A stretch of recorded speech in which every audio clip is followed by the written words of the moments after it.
நான் கனடாவில் இருக்கிறேன். என் மகள் வீட்டில்.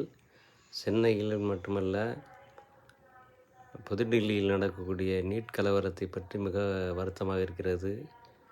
நீட்டுக்கு தகுதியான மாணவர்கள் தான் செலக்ட் பண்ணணும்.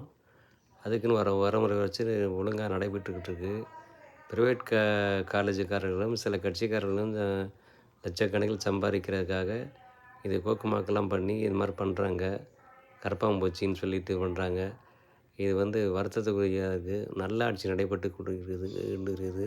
உலகளவில் இன்றைக்கி இந்தியா மிகப்பெரிய சர்வதேச 3வது நாடாக இருந்து கொண்டு இருக்கிறது. இராணுவம் பலமிக்க ஒரு நாடாக கொண்டு வந்திருக்கிறாங்க. ஊழல் குறைஞ்சிருக்கு. இன்னும் அவரை வச்சு நம்ம நிறைய பண்ணிக்கொள்ள வேண்டும். ஒரு மகானாக இருக்கிறார் பிரதமர் மோடிஜி. அவர்கள் எல்லா தமிழ் மக்களும் எல்லோரும் பின்பற்றணும். அவருக்கு ஒத்த கருத்தோடு ஆதரவோடு இருங்க. கட்சி சார்பாக நான் பேசவில்லை. என் மனதில் பட்டதை பேசுகிறேன். நன்றி, வணக்கம்.